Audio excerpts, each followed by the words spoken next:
Oke, ah, bentar ya. Sorry.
Oke, saya mulai aja ya, teman-teman. Assalamualaikum warahmatullahi wabarakatuh. Waalaikumsalam warahmatullahi wabarakatuh. Selamat malam semuanya. Kita kembali di pertemuan 5 ya untuk matkul software engineering atau rekayasa perangkat lunak. Sebelumnya terakhir kita pertemuan itu ada presentasi ya dari kelompok 2 itu ya tentang Scrum. Lalu kita belajar sedikit SDLC ya, SDLC yang ada gitu. Nah, sekarang di pertemuan kelima kita akan masuk ke requirement engineering. Jadi kalau di awal kita melihat ya bahwa sebentar mungkin saya buka slide-nya lagi biar lebih ingat.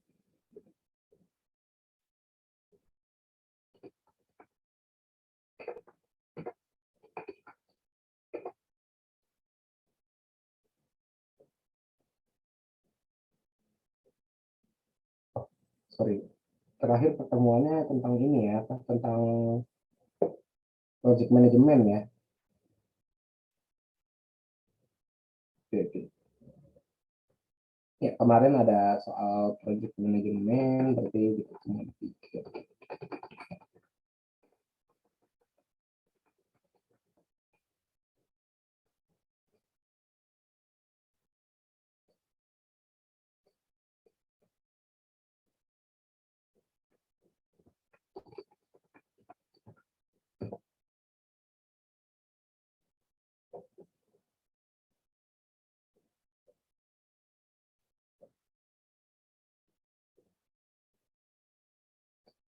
Ya, sebelum itu ada di sini ada yang namanya software proses ya teman-teman.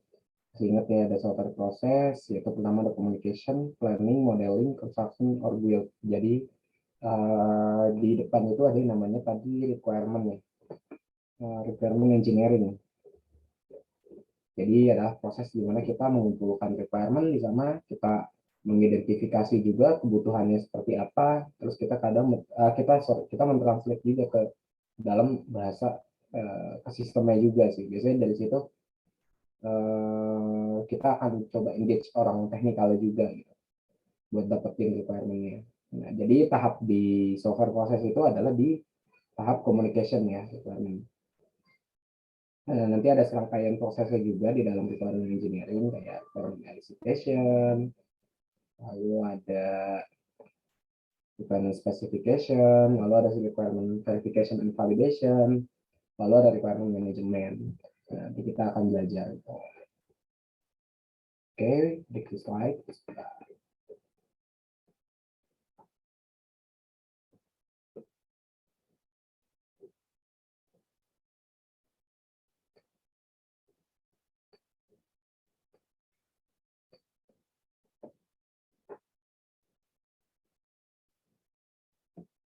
Nah, ini ada sedikit anekdot ya, teman-teman.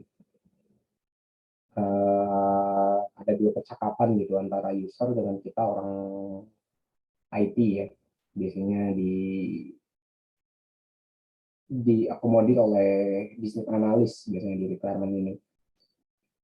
Nah, ini ada ya, I need to know your requirement before I start to design the software kalau kata bisnis analis, atau biasanya ada orang software engineer juga ya, orang teknikalnya, bahkan SA pun kadang suka merangkap. Jadi kita sebagai, ya istilahnya kita sebagai konsultan gitu ya, konsultan untuk klien kita, baik itu klien eksternal ataupun klien internal gitu ya. I need to know your requirement before I start to design the software. Terus kata orangnya itu, first of all, what are you trying to accomplish? Apa yang mau kamu capai gitu ya di sini. Jadi dia tuh perlu tahu dulu nih requirement-nya. Si klien itu ngomong, I'm trying to make you design a software. Jadi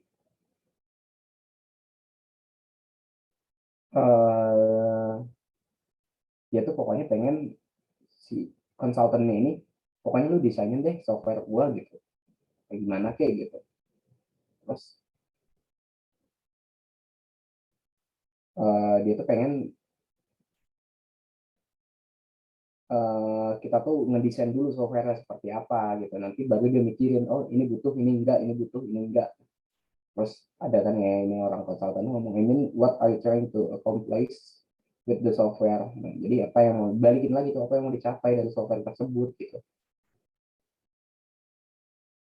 Terus I won't know what I can accomplish until you tell me what the software can do. Nah, jadi si klien ini dia juga masih apa ya, masih kayak belum tahu nih apa yang dia mau capai gitu, sampai si konsultannya diminta untuk kasih tahu dulu software bisa ngapain gitu. Jadi bikin dulu software baru, dia nggak tahu requirement-nya gitu. Terus try to get this concept of your school ya. The software can do whatever I design it to do gitu. Nah, lalu dia saking marahnya ya, ada kalimat yang menurut saya itu agak kasar, epic school gitu ya. Kayak apa ya, kayak keras kepala kali ya jatuhnya ya. Terus disuruh mikir lah gitu. Pokoknya software itu bisa melakukan apapun yang gue desain, istilahnya seperti itu. Pokoknya dia udah ditekanin tuh kayak gitu. Nah, tapi si kliennya tuh diem, ya diem, terus di terakhir dia balik lagi, can you design it to tell you my requirements. Jadi tetap aja gitu, kita disuruh desain dulu gitu sebagai konsultan, sedangkan kita harus dengerin requirement-nya dulu. Nah, ini ada sedikit anekdot yang sering gitu ya, sering terjadi gitu. Ya mungkin memang ya kita berpikir positif, memang kliennya ini buta banget gitu ya soal IT, dan memang nggak pernah menggunakan aplikasi sama sekali, padahal kalau dia pernah menggunakan aplikasi gitu pasti dia udah ada gambaran lah apa yang dia mau gitu, terus software itu bisa ngapain gitu, sehingga dia gampang untuk menggambarkan requirement tersebut.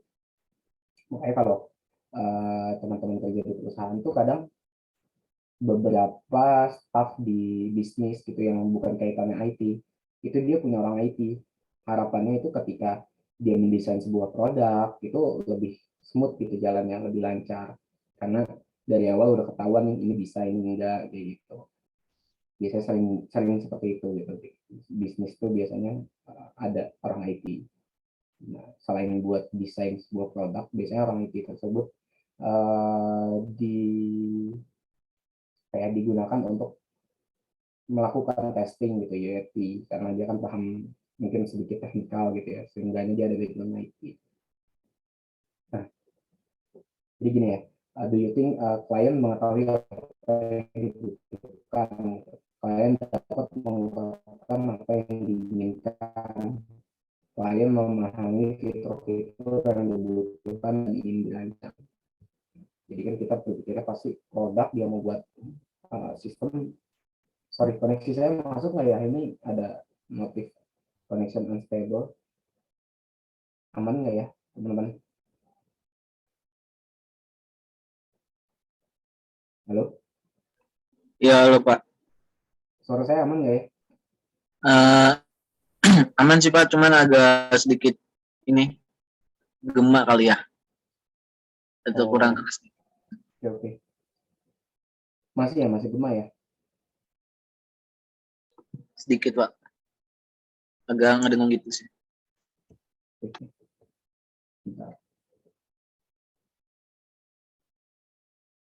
Oke. Tapi masih aman ya, maksudnya masih Saya masih kedengaran sih Pak, aman. kedengeran. Oke, Iya. Oke, thank you Mas. Ya, jadi kita tuh mikirnya pasti klien tuh tahu apa yang mau dibutuhin ya gitu. Tapi ya kenyataannya tuh enggak gitu. Kadang kita sebagai konsultan atau kita sebagai orang IT itu malah kita ngedrive gitu. Kita malah ngedrive mereka gitu buat uh, kadang kita ngedrive mereka buat ngedesain sebuah produk mereka, padahal yang butuh itu kan mereka ya, harusnya mereka udah tahu requirement-nya apa gitu. Nah, makanya kadang orang itu tuh memaksa gitu, uh, bukan memaksa ya, jadi dia menyediakan dokumen gitu yang wajib diisi oleh uh, user gitu atau klien supaya ya IT ini kayak menyediakan template-nya gitu supaya apa, supaya orang IT itu nanti bisa dapat gambaran requirement dari bisnisnya. Ya, teman-teman mungkin pernah dengar ya BRB gitu ya. Kalau di siapa, kalau di Agile biasanya kemarin ada yang namanya user story ya, kalau teman-teman ingat. Nah, biasanya orang itu tuh maksa gitu buat user atau klien tuh isi itu gitu. Dia desain dulu deh requirement-nya seperti apa gitu, nanti baru kita translate ke dalam requirement di dalam sistem gitu ya. Nah, jadi faktanya apa? Faktanya seringkali apa yang diinginkan klien bukan merupakan hal yang dibutuhkan klien gitu. Nah, klien tuh pengen A, B, C, D, padahal dia tuh nggak butuh gitu. Sebenarnya yang dia butuhkan, misalnya dari A, B, C, D itu yang dibutuhkan sebenarnya cuma A doang gitu. Tapi dia karena, wah, aplikasi ini bisa canggih ya, software-nya bisa canggih, udah gue taruh aja semua requirement gue punya gitu ya. Misalnya bukan requirement jatuhnya kalau gitu ya. Pokoknya yang gue pengen gitu, gue taruh aja di situ semua. Kadang seperti itu. Terus kebutuhan klien dapat berubah sepanjang pengerjaan proyek. Nah, makanya perlu ada yang namanya kita scope-nya itu kita lock gitu lah, istilahnya kita kunci. Ya, biar kalau menurut Agile tuh kadang memang sering ada perubahan gitu ya. Nah, terus faktanya itu bahwa kebanyakan kegagalan pengembangan software disebabkan karena adanya ketidakkonsistenan, tidak lengkapan maupun ketidakbenaran dari requirement spesifikasi atau kebutuhan, ya spesifikasi kebutuhannya gitu.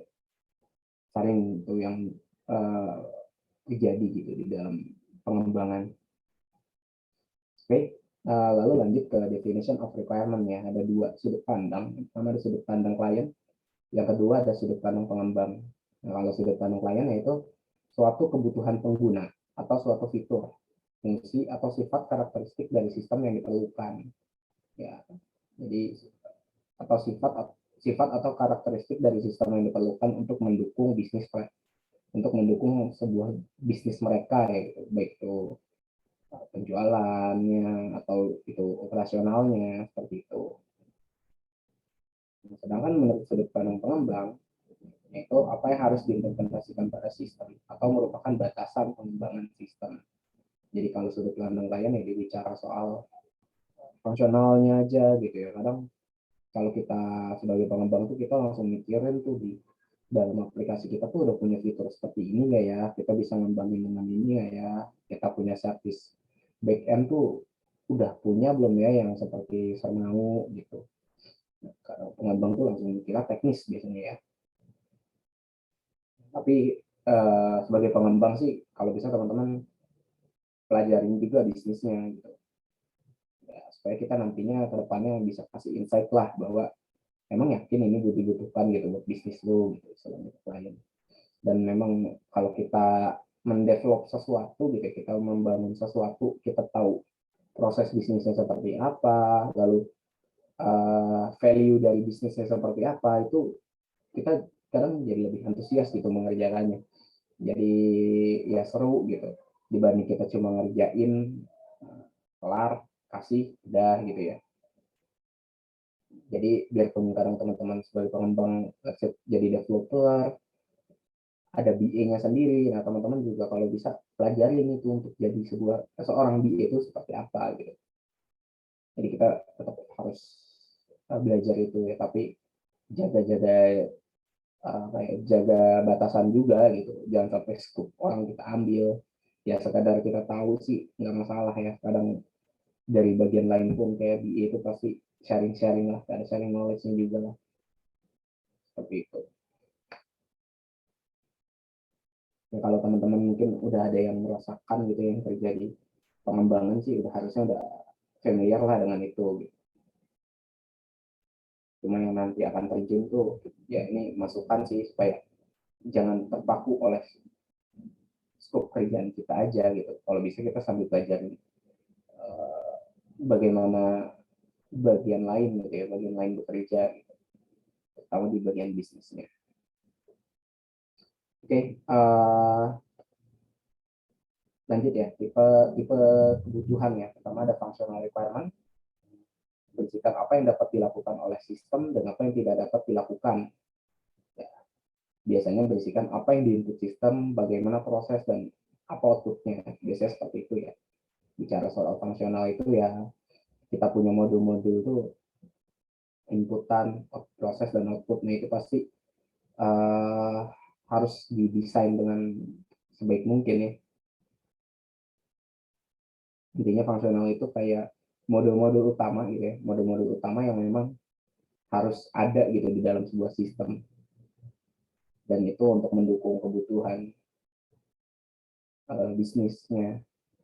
Kayak satu satu mungkin satu aja nggak ada, bisa jadi nih proses proses bisnis nggak jalan gitu, fungsional. Lalu ada non functional requirement, itu kebutuhan pendukung sistem. Jadi sebenarnya kita nggak deliver non functional A gitu, sebenarnya ya bisnisnya tetap, proses bisnisnya tetap bisa jalan gitu, tapi mungkin sistemnya akan kurang baik gitu ya dari sisi teknisnya, atau dari sisi, kalau bicara soal non fungsional biasanya kita bicara soal load time. Nah itu, lalu misalkan bicara soal load time, lalu bicara soal ya UI gitu ya. Oke, misalkan sebenarnya oke ini dari sisi fungsional udah oke nih, kita melakukan input data udah bisa gitu ya. Tapi kok input datanya bisa makan waktu 5 menit ya per data, itu kan nggak make sense ya untuk kita proses input satu data aja bisa nyampe 5 menit. Nah itu kita perlu ada kayak semacam tuning lah di aplikasinya buat mencapai non fungsional ini.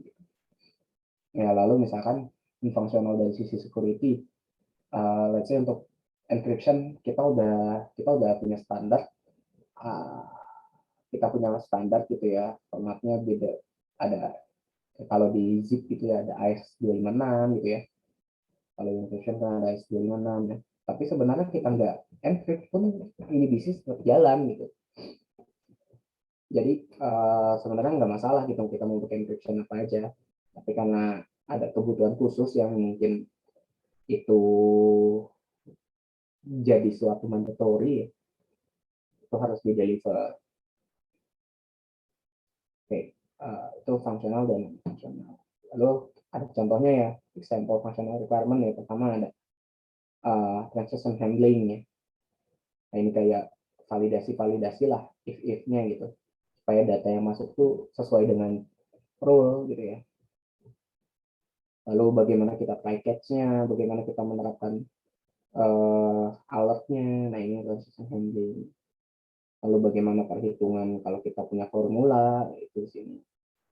Lalu ada business rules. Nah, ini mirip sih kayak. Jadi kalau business rules ya aturan-aturannya ya, aturan-aturan yang yang ada gitu, yang aturan-aturan yang ada, misalkan untuk input data PPH di satu gitu harus berapa persen, itu kan udah jadi suatu business rules ya teman-teman.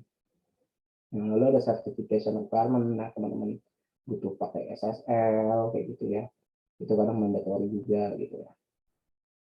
Nah, lalu ada reporting, ya reporting pasti ya, tadi kan di sini ada ya bagaimana input system.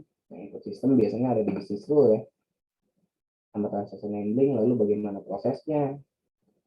Lalu yang terakhir ada output. Nah, reporting ini termasuk output dari uh, proses bisnis gitu ya. Apa yang udah kita input, inputannya berhasil apa enggak, itu harus ada reportnya biasanya. Terus biasanya ada data rekapan kita, misal punya transaksi sistem penjualan gitu, ada rekapan selama sebulan penjualan untuk barang A seperti apa. Nah itu termasuk functional requirement. Nah, functional requirement ini yang harusnya mendesain atau membuat listnya itu adalah user atau klien. Oke, lalu ada administrative function gitu ya. Ya ini kayak administratif kayak kita membuat sebuah user, bagaimana kita membuat role-nya gitu ya, grouping usernya seperti apa itu ada di sini, atau kita punya konflik parameter seperti apa.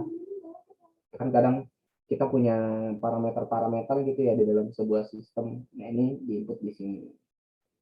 Atau kita punya admin lah istilahnya, level admin. Oke, lalu ada authorization level. Ini bicara soal access control matrix ya.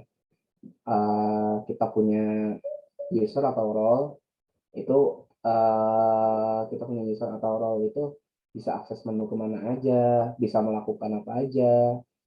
Lalu kalau kita punya aplikasi yang inputnya itu approval bertingkat gitu ya, ada maker, ada checker ya teman-teman. Kalau pernah dengar istilahnya maker itu yang melakukan input pertama kali, lalu checker itu yang approve gitu ya supaya transaksi jalan. Nah itu perlu digambarkan di authorization level. Oke, lalu ada audit tracking ya. Nah audit trail atau biasa disebut audit trail. Nah ini tuh perlu digunakan ya, karena perlu ada gitu di functional requirement, karena dengan adanya audit trail ini kita bisa tahu nih proses atau siapa yang input itu kelihatan, lalu jam berapa dia input itu bisa kelihatan. Ya kadang malah ada yang kelihatan ini ya, apa dia login kapan, itu kadang kelihatan audit trail ini. Oke, karena apalagi kalau di perusahaan-perusahaan yang besar gitu ya, kadang kita buat sebagai evidence kita gitu, evidence kita bahwa aplikasi kita ini nggak ada macam-macam. Nah ini bisa kita lihat di sini gitu ya. Kadang orang-orang dari audit itu ya dia suka nanya-nanya kan, ini yang uh, yang input di jam segini siapa ya. Nah, kita bisa tracking tuh audit. Nah itulah fungsi dari audit tracking atau audit trail ini. Nah, lalu ada external interface. Nah ini kalau teman-teman punya kebutuhan aplikasi itu buat ini apa, punya integrasi gitu ke sistem lain gitu. Jadi nggak cuma sistem yang ini ya eksternal third party gitu, atau bukan sistem perusahaan, tapi kalau sistem perusahaan pun masuk ke external interface ini gitu. Bagaimana kita ngobrol gitu dengan aplikasi lain jika dibutuhkan. Nah itu biasanya masuk ke functional requirement. Kalau teman-teman misalkan teman-teman punya aplikasi marketplace gitu ya, teman-teman ayo untuk dapetin ongkir gitu kan, kadang ada yang namanya raja ongkir gitu ya. Atau kayak teman-teman punya aplikasi mau loginnya itu pakai LDAP atau Active Directory. Nah itu kan teman-teman harus ada interface ke Active Directory servernya kan.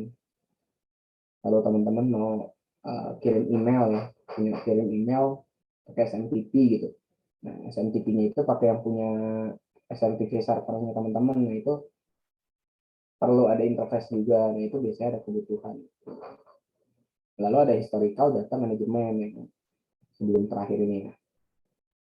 Nah ini data-data transaksional biasanya, atau ya data-data transaksional itu biasanya ada historinya, dan itu biasanya harus di-keep gitu ya, atau jadi sebuah functional requirement gitu. Nah, ya biarpun mungkin di dalam sistem nantinya ada yang namanya housekeeping gitu, atau kita punya database di ETL kan ke dalam DWH gitu. Jadi nanti yang disimpan dalam sebuah sistemnya cuma data yang 2 minggu terakhir, mungkin kayak gitu. Tapi kita tetap harus simpan historinya. Tapi ya harus dilihat dari storage-nya juga ya, perbatasannya seperti apa. Nah, lalu ada legal and regulatory requirement. Nah, ini termasuk kebutuhan yang sangat penting kalau teman-teman punya perusahaan yang ada aturannya gitu ya. Memang udah ada aturan, kita harus buat admin, ya misalkan ini bisa berkaitan dengan authorization level gitu ya. Misalkan secara aturan kita harus ada 3 tingkatan approval nih dalam transaksional. Nah, itu kan terkait legal and regulatory juga ya. Tapi bisa jadi masuk ke authorization juga seperti itu. Jadi terkait dengan governance teman-teman seperti apa. Itu legal dan regulatory. Sebentar ya, saya ambil minum dulu teman-teman.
Oke, balik lagi ya.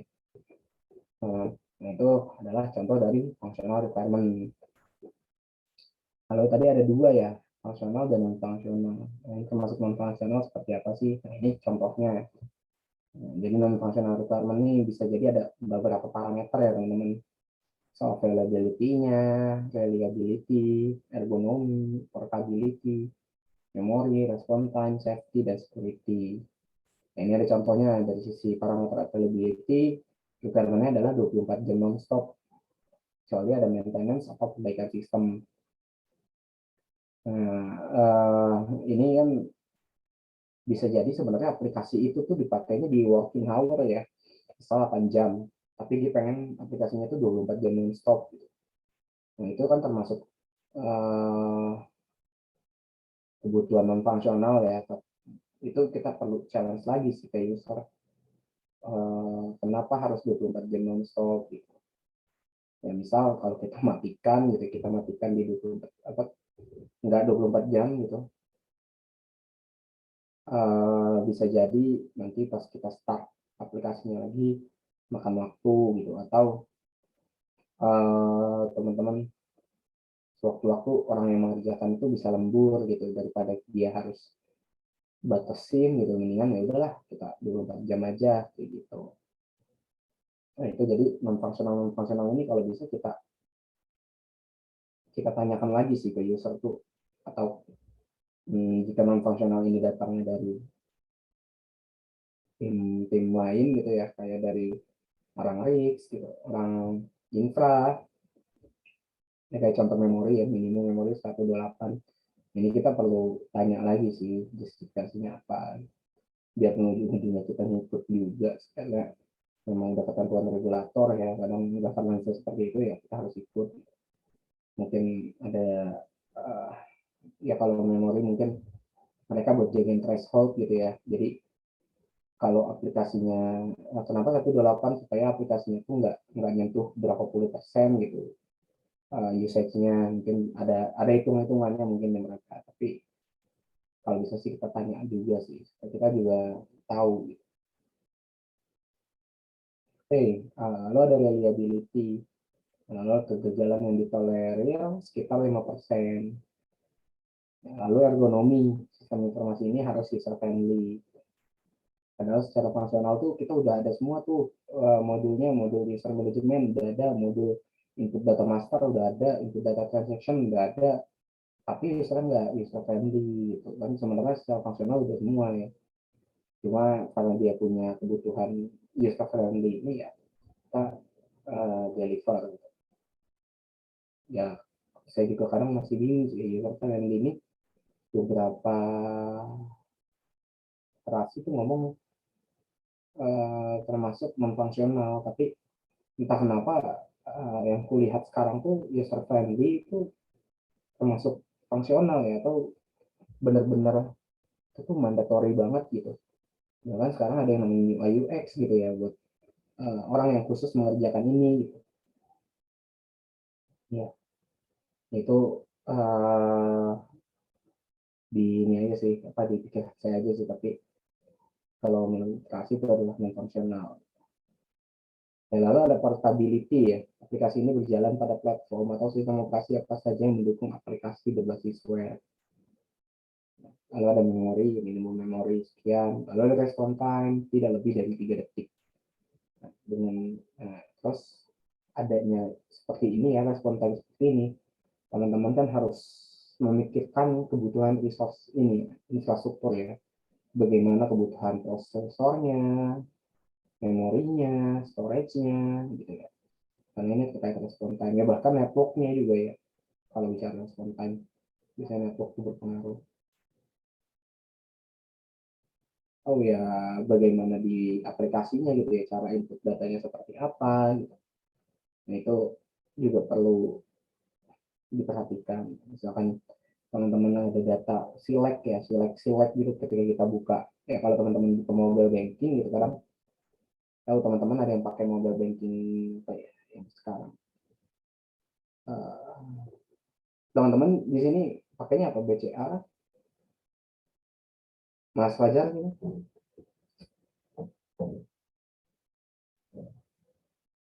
Atau Mas Huzaifi ya, dipanggilnya Mas Huzaifi ya? Iya Pak, gimana Pak? Ya, kalau pakai mobile banking itu saat ini mobile banking apa? Hmm, gimana Pak? Pakai mobile banking nggak? Aduh, Kenapa? Suaranya nggak masuk? kurang jelas Pak. Pakai ini nggak ya? Kayak internet banking atau mobile banking gitu?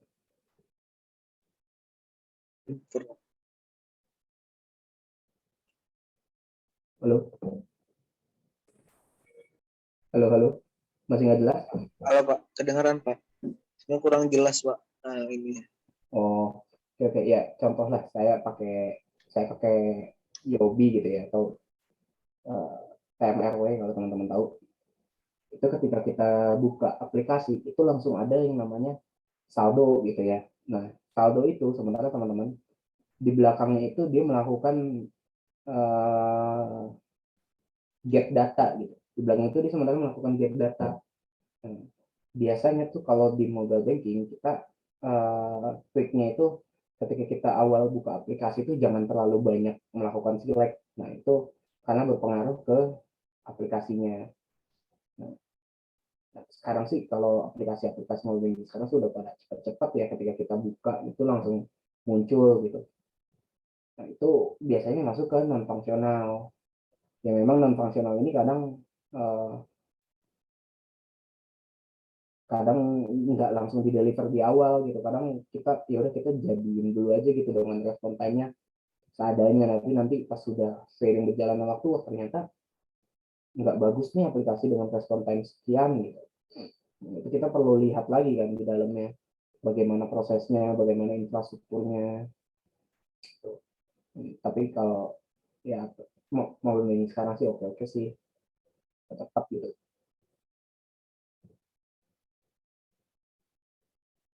Ya, lalu ada safety ya, safety ini ya menggunakan secure socket layer gitu. Lalu ada security, login, manajemen user. Suara saya masih aman nggak ya? Takut ini, takut atau di Mas Huzaifi aja nih, yang lain gimana? Mas Atta atau Fajar. Gimana, Pak? Suara saya aman nggak ya?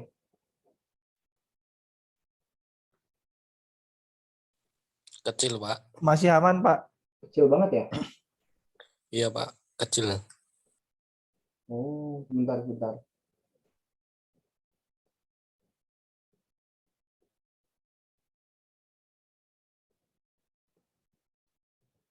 Kurang los gitu, Pak. Kayaknya.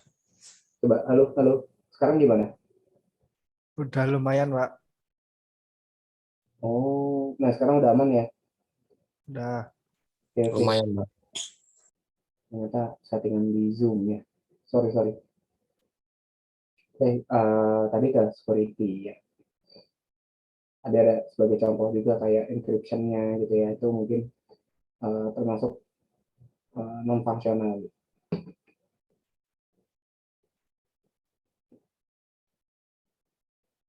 Oke, setelah ada pengantar gitu ya, kita bicara soal requirement-nya sebelumnya ya. Lalu lanjut ke requirement engineering ya. Sebenarnya requirement engineering itu seperti apa sih gitu? Requirement engineering merupakan fase terdepan dari proses software engineering. Kalau tadi ada yang namanya communication ya. Lalu di mana software requirement, kebutuhan dari user atau pengguna atau klien dan customer dikumpulkan, dipahami dan ditetapkan. Jadi di sini kita menetapkan juga nih requirement-nya, kita lock itu di proses requirement engineering. Jadi dalam software engineering itu ada ilmu lagi namanya requirement engineering, teman-teman. Nah ini bagaimana ilmu kita menerapkan dari mulai kita mendapatkan, memahami dan menetapkan. Nah, proses memperoleh kebutuhan dan keinginan klien dan mengembangkannya menjadi persyaratan terperinci yang disepakati yang dapat berfungsi sebagai dasar untuk kegiatan pengembangan selanjutnya. Nah, persyaratan terperinci ini digambarkan dalam sebuah dokumen, biasanya disebut SRS. Apa ya? Kalau salah panjangan Software Requirement Specification. Biasanya dalam sebuah dokumen, dan dokumen itu disepakati, biasanya dia ada di situ ada approval-nya. Nah, approval-nya banyak tingkatnya, kayak dari sisi klien itu dia harus approve, artinya dia setuju dengan requirement itu. Lalu dari sisi teknikal terus juga.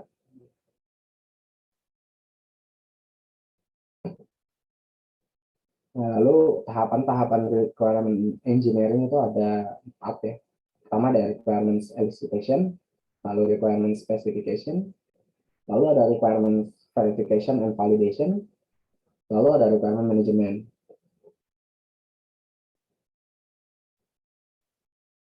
Jadi requirement elicitation itu apa? Yaitu proses mengumpulkan dan memahami requirement dari user. Ya, jadi di sini kadang masalah yang muncul berakar dari gap ya, dari gap masalah knowledge domain. Jadi perbedaan disiplin ilmu yang dimiliki. Jadi kadang kan bahasa-bahasa dari klien dengan bahasa sistem itu berbeda banget ya teman-teman. Nah itu di sini kita kayak ada semacam glossary gitulah, kayak kita punya kamus bahwa yang dibicarakan dengan user A itu di dalam sistem B. Nah itu biasanya ada juga di sini gitu ya. Dan kita benar-benar, jadi kalau kita sebagai orang yang melakukan requirement engineering ini, ketika kita mendengarkan klien itu kita langsung membayangkan, oh di sistem nanti akan seperti A, akan seperti B gitu. Oh jadi nanti kebutuhannya akan menjadi seperti ini dalam sistem. Ada punya input, ada punya report, kayak gitu. Jadi customer adalah expert pada domain yang softwarenya ingin dikembangkan. Lalu di lain pihak pengembang atau requirement analysis ini atau seorang requirement engineer ini ada kalanya sama sekali buta ya, terhadap knowledge domain tersebut. Nah, karena kita sebagai orang IT gitu kadang kita nggak paham gitu apa yang dimau user, apa yang bahasa-bahasa user atau bahasa-bahasa klien itu kita bingung. Hanya mungkin dengan mungkin kalau orang yang di kliennya udah sering gitu mengerjakan, mungkin dia udah sedikit paham lah dengan bahasa-bahasa di sistem, bagaimana mentranslitkan dengan kebutuhan sistem seperti apa. Nah, begitupun sebaliknya ya, kalau kita udah sering mengerjakan project gitu, sering melakukan requirement engineering, atau kita udah tahu bisnis atau proses bisnis mereka gitu ya, kita kadang mudah gitu untuk mencerna bahasa mereka. Jujur awal-awal kerja itu kalau dengar dengar keinginan user gitu ketika meeting tuh suka bingung gitu dulu. Itu apa sih yang dimau sebenarnya, ini tuh apa gitu. Tapi seiring berjalannya waktu tuh nanti lama-lama teman-teman tuh tahu sendiri gitu. Oh, ini tuh yang dimaksud seperti ini tuh ada di sistem, ini tuh belum ada di sistem. Itu teman-teman bisa gambarin itu gitu. Ketika customer atau klien tuh cerita.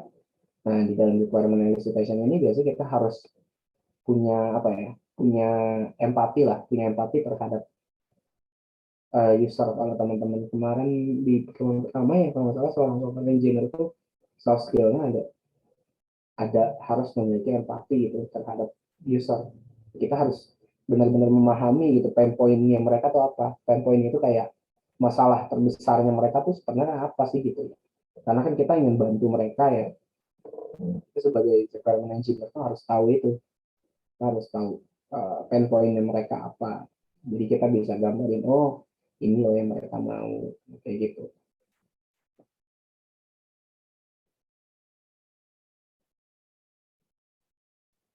Terus kita juga apa ya, kita harus ya nantinya di proses ini juga kita melakukan verifikasi juga sih untuk benar nggak sih yang lo mau seperti ini gitu.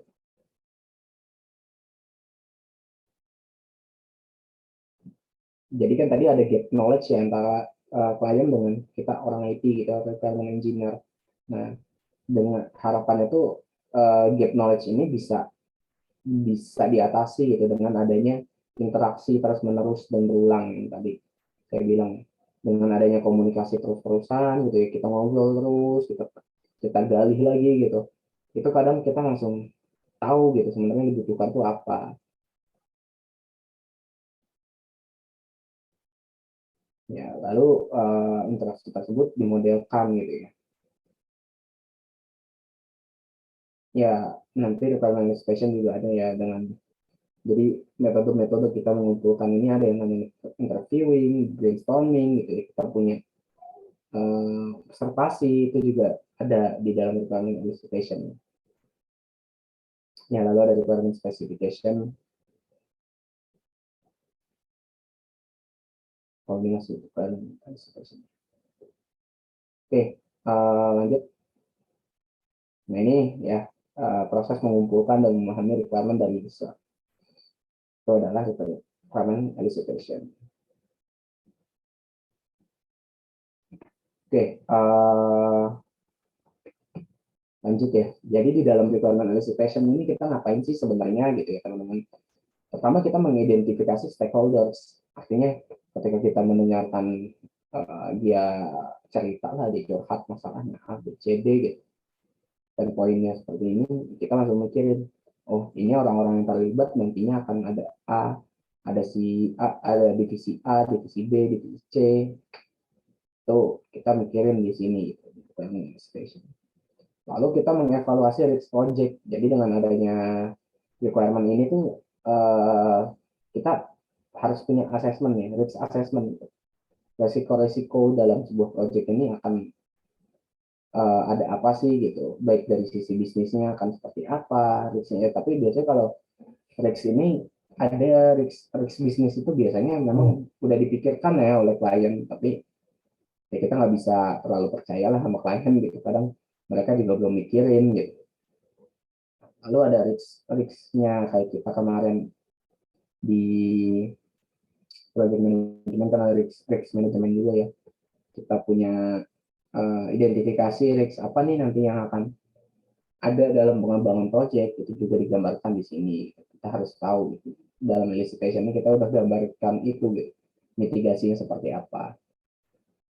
Nah, lalu di requirement elicitation planning ini ada yang namanya menentukan teknik requirement elicitation yang paling sesuai. Jadi kita punya kita dengerin dia butuh A, dia nanti oh dan orangnya seperti ini, divisinya sangat sibuk untuk melakukan meeting on site itu kita harus tentuin tekniknya gitu. kalau yang seperti ini harusnya kita harus ngapain ya supaya kita bisa dapetin requirement-nya gitu dengan karakteristik orang atau divisinya yang super sibuk. Oke, lalu ada requirement elicitation technique. Ini berhubungan dengan nomor 3 ya. Yang pertama ada brainstorming ya. Brainstorming ini sering digunakan ya, metode untuk menginspirasi pemecahan masalah secara kreatif dengan mendorong anggota kelompok untuk mengeluarkan ide sambil menahan kritik atau penilaian. Nah, brainstorming dalam berbagai bentuknya telah menjadi alat standar untuk pengembangan ide-ide baru. Jadi kita ngumpulin nih klien orang teknis gitu ya.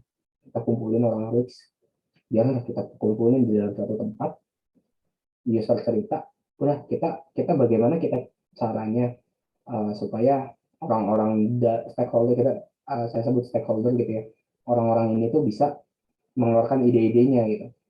Bagaimana kita memancing supaya ide-ide mereka tuh keluar. Nah itu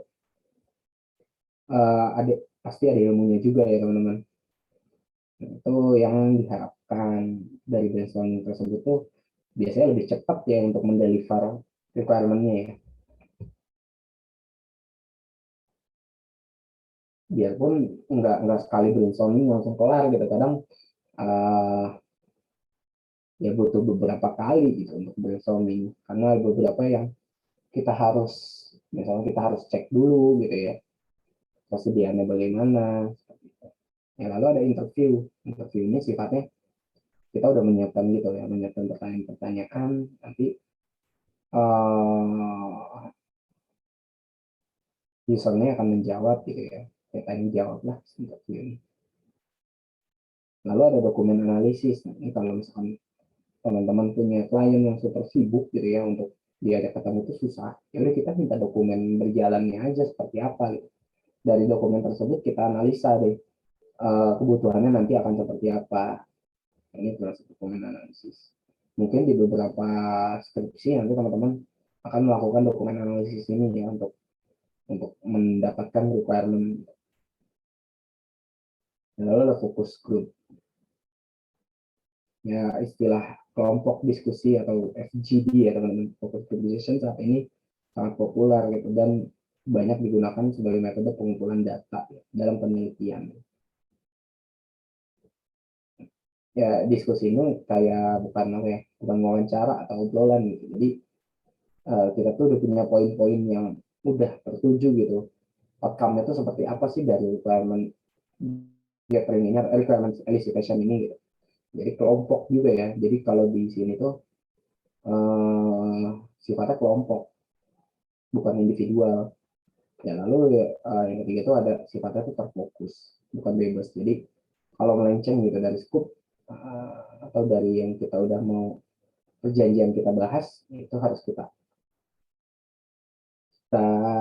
cut gitu supaya jalan sesuai dengan tujuan. Ya lalu ada observation teman-teman.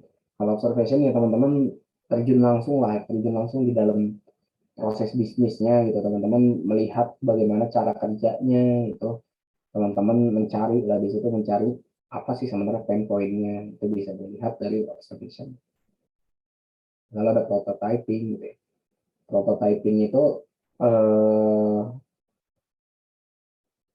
kita ya mungkin cocok ketika mereka juga susah untuk dapetin requirement-nya ya, kita bisa gambarkan mungkin dengan contoh aplikasi yang udah pernah kita buat gitu ya, dari portofolio kita, atau kita bisa bikin tampilannya dulu gitu ya. Jadi pendekatannya kita mungkin dengerin dulu cerita dia, kita bikin prototype, kita propose kayak gini enggak, kayak gini enggak gitu, mungkin akan beberapa kali.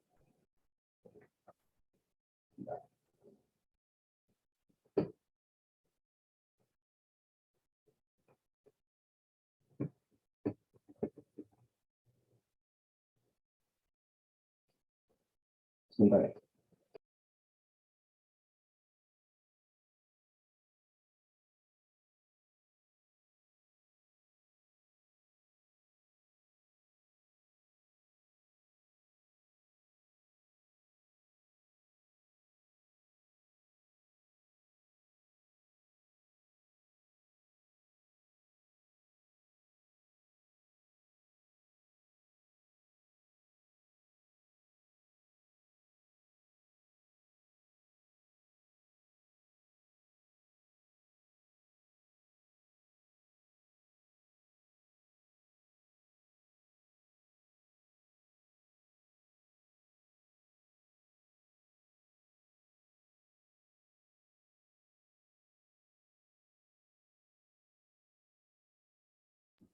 Sorry. Tadi sampai ke prototyping ya. Oke, lalu ada join application development, di mana teman-teman kalau join application development ini, di mana proses mengumpulkan requirement-nya itu kita mengizinkan gitu ya. Mengizinkan user untuk join gitu ya.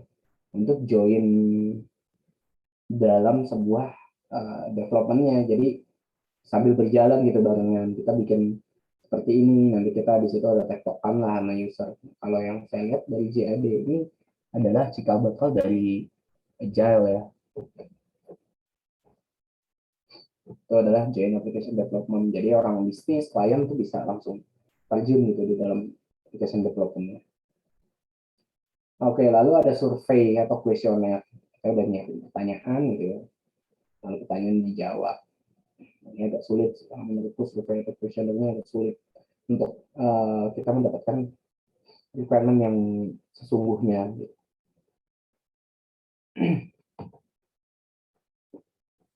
Oke, ini adalah requirement elicitation ya, mengumpulkan dan memahami requirement dari user. Jadi kalau ini itu adalah fokusnya itu adalah mengumpulkan dan memahami requirement. Nah, setelah kita melakukan pengumpulan dari requirement-nya user, poin-poin yang kita dapat, lalu kita melakukan requirement specification. Kita buat daftar kebutuhannya apa gitu, kita jabarin di situ listnya. Nah, terus setelah masalah berhasil dipahami ya, pengembang mendeskripsikan, jadi pengembang atau software engineer mendeskripsikannya dalam bentuk dokumen spesifikasi dokumen atau SLS. Spesifikasi ini berisi tentang fitur dan fungsi yang diinginkan oleh customer dan sama sekali tidak membahas bagaimana metode pengembangannya. Jadi kayak database design itu nggak dibahas di sini biasanya. Benar-benar murni tentang kebutuhannya, fitur ya, modul gitu, fungsinya apa aja. Ya, teman-teman, jadi IEEE ini mengeluarkan standar untuk dokumen spesifikasi requirement yang terkenal dengan nama IEEE Recommended Practice for Software Requirement Specification. Ini di IEEE 830. Jadi dokumen spesifikasi requirement yang berisi functional requirement, performance requirement, external interface requirement, design constraint, maupun quality requirement. Ini contoh-contoh formatnya. Oke, jadi benefit dari adanya si requirement specification ini apa sih gitu ya? Ya sebagai bentuk perjanjian antara customer dan supplier ini atau konsultan kita lah gitu, konsultan tentang software apa yang akan dibuat. Jadi kita di sini bisa dibilang ngelok ya, kita lock requirement-nya bisa di sini juga gitu. Jadi kita punya requirement ke depannya akan jelas di sini karena ada proses tadi namanya validasi. Lalu ada mengurangi beban dalam proses pengembangan software ya, karena modul-modulnya tuh udah ada ya, modul-modulnya fungsi-fungsinya udah ada gitu. Lalu ada sebagai bahan perkiraan biaya dan rencana penjadwalan. Nah, ini juga bisa kelihatan karena teman-teman kalau udah biasa teman-teman tuh punya perhitungan sendiri untuk harga, untuk pricing gitu ya. Misal untuk biaya mengembangkan satu modul reporting itu misalkan 3 juta gitu ya. Lalu satu modul master itu 4 juta misalkan seperti itu dengan adanya ASRAS nih teman-teman udah bisa tergambar, oh nantinya akan seperti ini biayanya, lalu akan seperti ini jadwalnya. Misalkan untuk mendeliver sebuah modul reporting satu itu butuh waktu 1 minggu gitu misalkan ya, itu kan bisa kelihatan ya ada berapa listnya. Bahkan biasanya dari sini teman-teman bisa melihat kompleksitas, oh modul ini kompleks nih, kompleksnya ya kan, kalau kompleksitas itu biasanya ada low, medium, high gitu. Oh ini kompleksitasnya high, biasanya akan makan waktu lebih panjang. Itu bisa kelihatan di sini. Jadi bisa nanti pas kita planning, tahap planning itu kita udah mulai tahu lah jadwalnya seperti apa. Lalu sebagai dasar validasi dan verifikasi software di ujung penyelesaian project. Nah, dari kita punya fitur-fitur, kita punya modul-modul kan nanti akan ada dilakukan testing ya. Nah, testing-testing ini bisa berdasarkan ini. Jadi orang-orang QA atau tester ini akan membuat sementara ini membuat test script ya. Tapi tentunya test script ini tetap harus secara ya secara yang benarnya tuh test script ini dibuat oleh user gitu. Tapi sering itu test script dibuat oleh tester gitu, oleh IT padahal harus pada user. Nah, kita membuat sebuah test script itu harus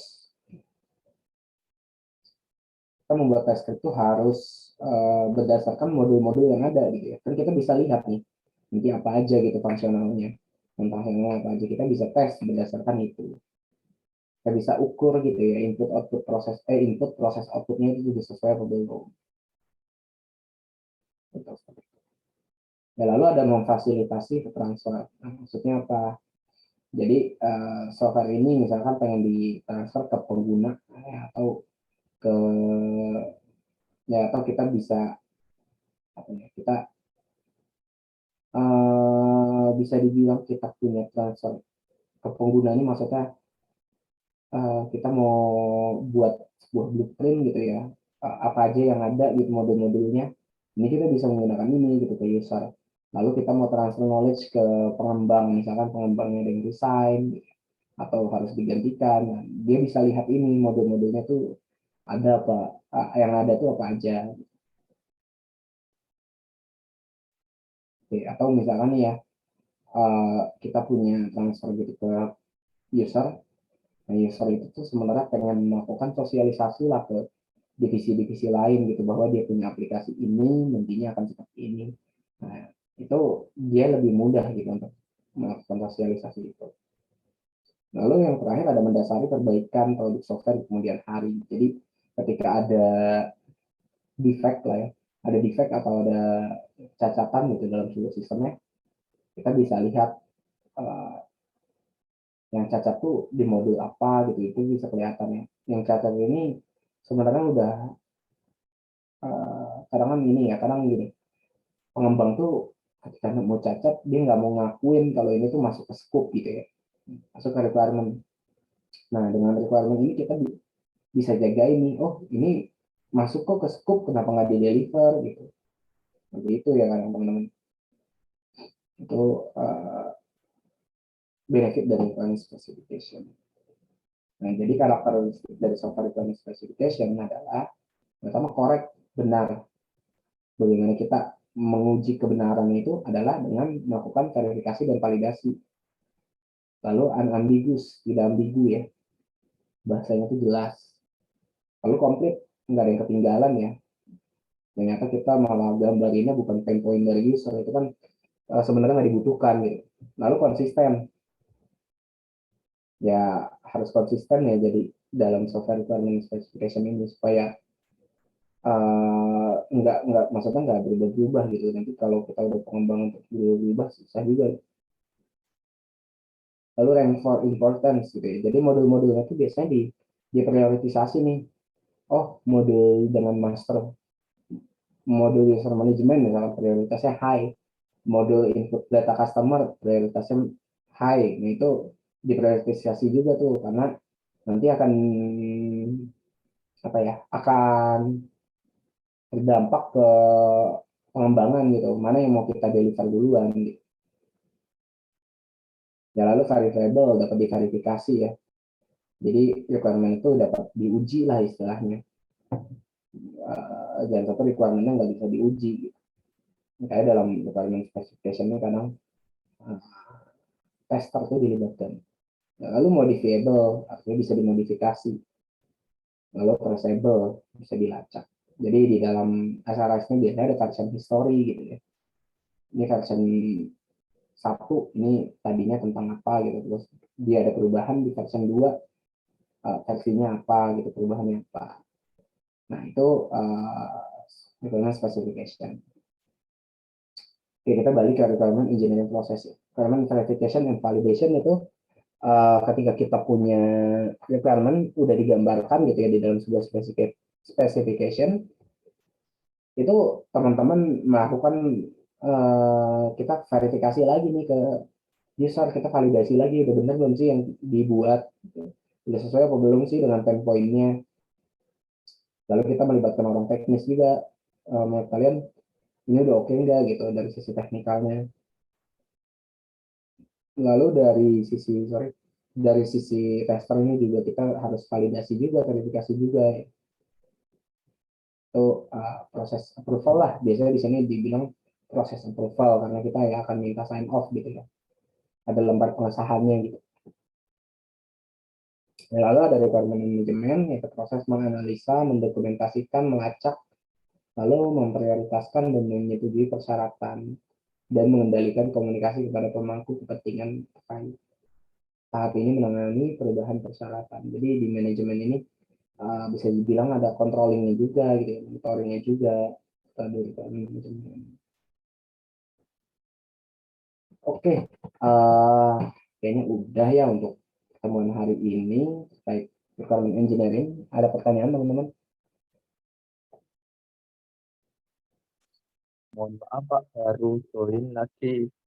Sinyalnya hilang-hilang. Oh iya Mas Doni, nggak apa-apa. Oke. Oke, ada lagi kira-kira pertanyaannya?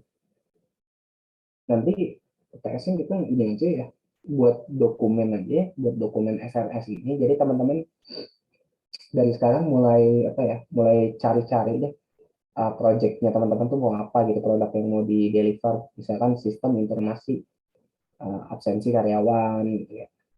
Mulai dicari deh mau apa gitu, mungkin nanti teman-teman bisa pakai juga buat skripsi gitu ya.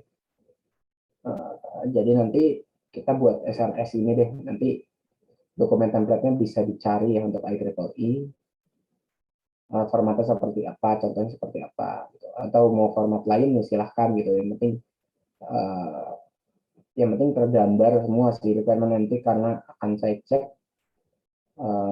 Jadi kalau misalkan ada revisi-revisi nanti saya kirim juga.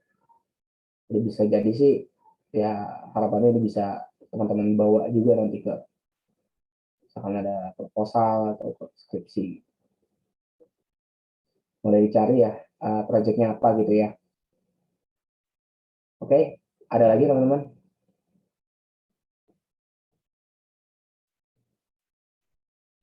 Kalau nggak ada, saya akhiri ya untuk pertemuan hari ini. Terima kasih teman-teman. Mohon maaf tadi telat.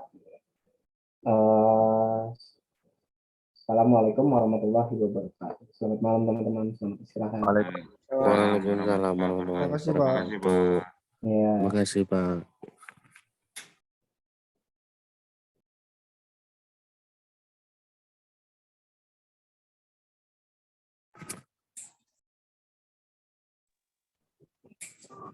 Rupamu, Jar. Pelajaran apa mau? Mencicil ya? Tangi turu. Iya.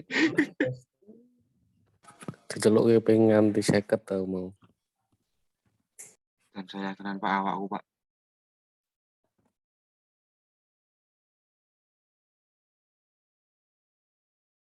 Bapak apa tak no? Embo. Anjir spesial nih. Ya kuwi intine.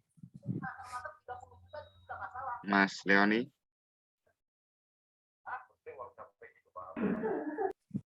Gimana Mas? Aman Mas tadi Mas?